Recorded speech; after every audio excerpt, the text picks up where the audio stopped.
মুন্সিগঞ্জের গজারিয়ায় বিএনপি ও অঙ্গ সংগঠনের উদ্যোগে ইফতার ও দোয়া মাহফিল অনুষ্ঠিত।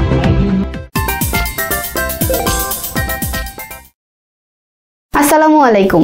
এমকে টেলিভিশনের নিয়মিত সংবাদে আপনাদের স্বাগত জানাচ্ছি আমি আশুরা খাতুন নদী। শুরুতেই শুনলেন সংবাদ শিরোনাম, এখন ডেস্ক থেকে বিস্তারিত।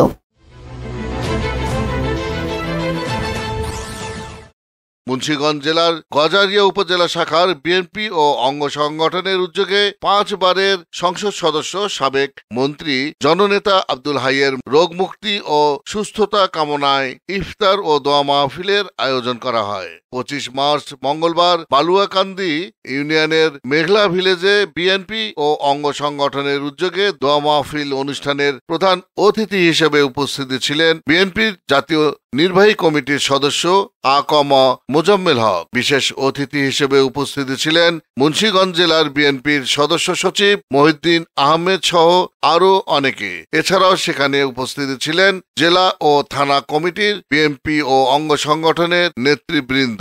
অনুষ্ঠানের প্রধান অতিথি আকম মোজাম্মেল হক তার বক্তব্যে বলেন,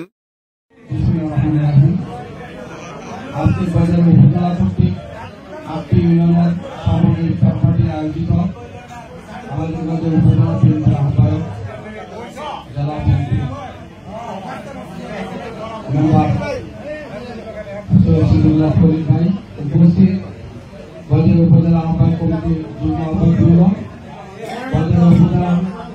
আমাদের বিএনপি মনোনীত বিভিন্ন ইউনিয়নের চেয়ারম্যানবৃন্দ, বিভিন্ন ইউনিয়নের বিএনপি নেতৃবৃন্দ, ছাত্রদল, যুবদল, স্বেচ্ছাসেবক, শ্রমিক দল, সকল অন্য সকল নেতৃবৃন্দ, মায়ের রমজান কোনো বক্তব্য নেই।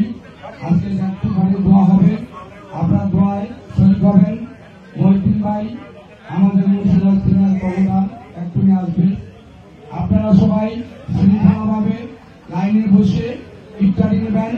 যদি সুন্দরভাবে আমরা চলি তো আগে আমার নিজের সুন্দর হতে হবে।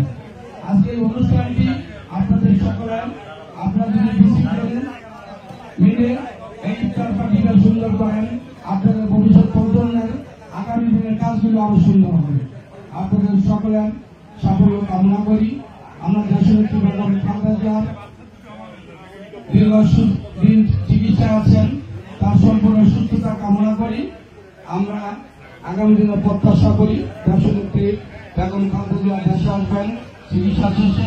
প্রত্যাশা করি আমাদের ভারপ্রাপ্ত চেয়ারম্যান তারেক রহমান অনতিবিলম্বে দেশে এসে দলের হাল করবেন এবং আমাদের এই মুন্সিগঞ্জের কর্ণধার আব্দুল্লাহ সাহেবের সুস্থতা কামনা করে এই 5 আগস্টে 17 বছর থেকে শুরু করে 5 আগস্ট যারা বিভিন্ন আন্দোলন করতে গিয়ে পেশি সরকারের কাছে নিহত হয়েছেন, তাদের সকলের আত্মার মাগফিরাত কামনা করে আমি আমার এই সংক্ষিপ্ত বক্তব্য এখানে শেষ করছি।